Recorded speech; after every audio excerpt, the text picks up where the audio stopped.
Hello, today we're going to talk about the torus, a fundamental pattern in all of reality.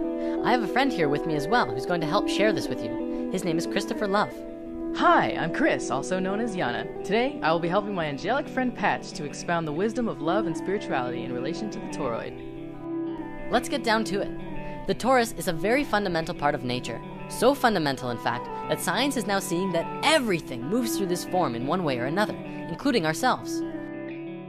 Very simply, the torus is a self-organizing system that all comes together at a space of unity and expands its energy out all around itself until it returns back to that original space in the center, and will continue to do it again. In quantum physics, mathematics, and generally all forms of science, this geometry really begins to bridge the gap between understanding how sacred geometry truly is the geometry of life. This is a geometry that breathes. It has life itself. Our very own hearts are the first and best examples of a toroid. The heart is where it all starts. The energy of our hearts flow outward in a toroidal fashion and are also received in a toroidal fashion.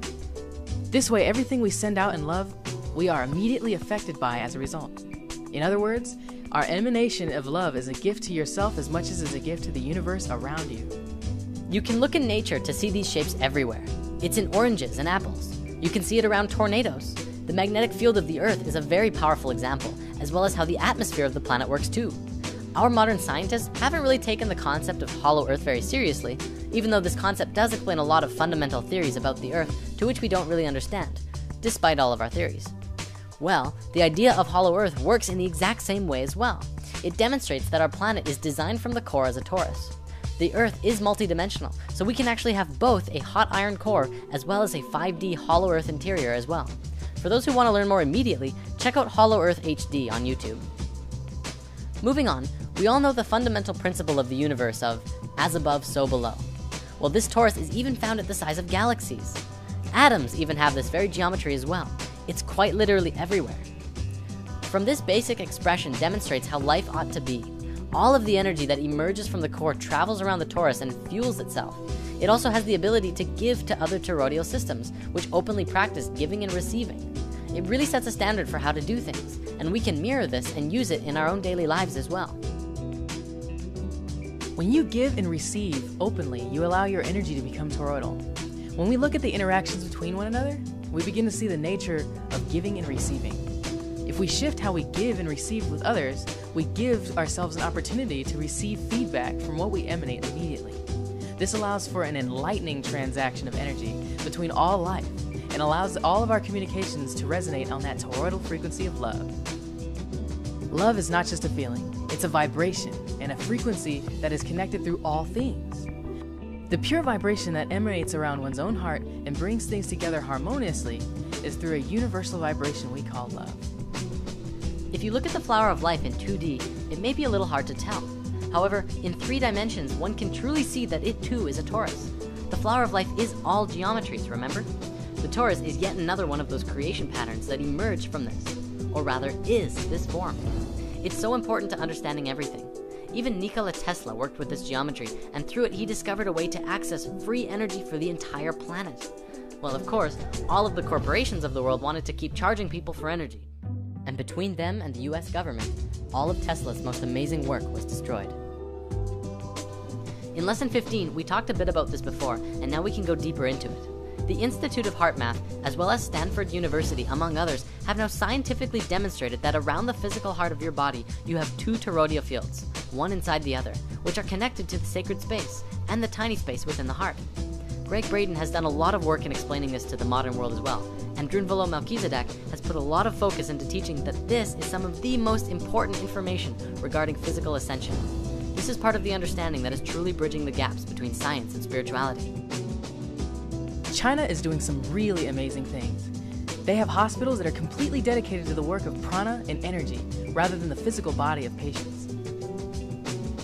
In one experiment in a Chinese hospital, we see how the science of mantra is used to remove the cancer tumor of a woman in just 2.5 minutes.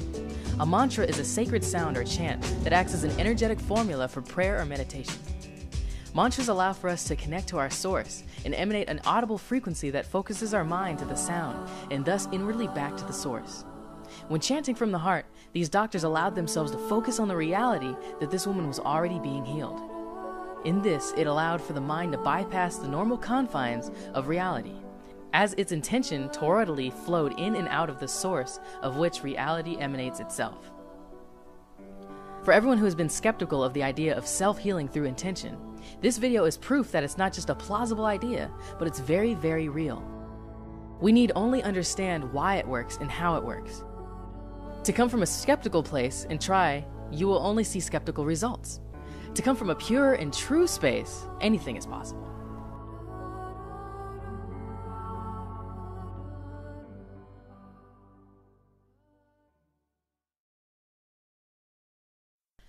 Nassim Haramein has made a documentary recently called Black Hole, which we did discuss in Lesson 18. He has done some really great work on this, and it's propelling our understanding of space into something completely new.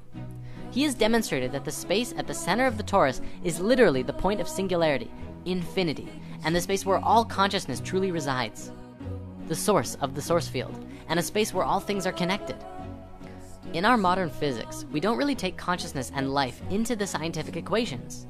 Russian scientists are propelling their understandings of life to new levels and have even begun bridging the gaps of understanding gravity. Our Western model is not built to understand gravity, and the Russians have developed models which harmonically see that gravity itself is a conscious field, an information field of love that holds things together.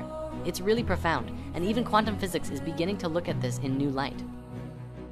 Remember in Lesson 18, we talked about the vector equilibrium. This torus form and the cube octahedron go hand in hand. It is the male and female aspects of each other, and the vector equilibrium, when put into use in science, can grant access to an infinite amount of energy through tapping into the space of unity of the source field, the 0 point, the field of consciousness that science now knows connects all things.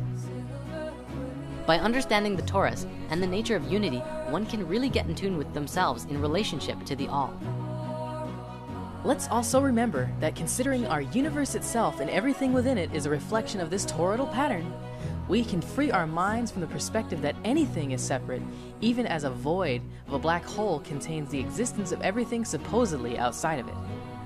This is reflected in the psychic nature of those who in meditation dive into the void of consciousness, and those also who reach a state of Godhead awareness that includes all life in unity and love. The one is all, and the all is one. In the torus, the point of singularity, whatever consciousness is present, is the purest representation of the whole. The whole field is emerging from and returning to its original source, and all of it is conscious, and the singularity at the center is the space where it all came together and emerged out of. This can be demonstrated with the understanding of how the heart emerges in the body. If you remember from Lesson 15, the heart is the first organ to come into existence, and the rest of the body folds out of the heart itself, and then it pulls the heart into the center. The heart is truly more primal, more connected to source, and far more important than the brain. The heart is the space of love, and love of all is what will get you back into the heart and out of your brain. In order to grow and become lighter energetically, we as individuals and as society must learn to understand how to really get back into the natural flow of things. This is what the natural flow looks like, among a few other forms as well. For many, understanding the torus from a left brain perspective is needed to really get back in tune with yourself. For others, you already understand it intuitively, and you just have to go with the flow and everything will work out perfectly. Well, thanks for tuning into our Torus video. We're now gonna go hang out on Chris's channel to continue the discussion of our eternal nature and living in the heart. If you want to follow, this is Chris's YouTube channel. He's created his own series called Angel Academy, and it's definitely transforming into something beautiful.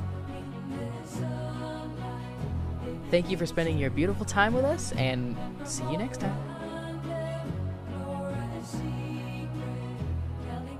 The earth hasn't lived in their hearts for thousands of years, but the truth is it's really simple. It's easy. A child could do it. Anyone can do it. If you find your place into the heart, everything changes in your life. You don't do things physically out into the world. You do everything from within your heart, and the heart creates what your external world is. It's another way of being. It's an ancient way of being. We used to be this way, and we've long forgotten all of this stuff.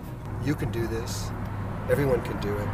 And if you do it, if you learn to live not in your brain, not in a logical thinking world, but in a world that is female and with a heart, and that you begin to love people and your life and your situations and everything that comes to you, your life becomes easy and simple and beautiful.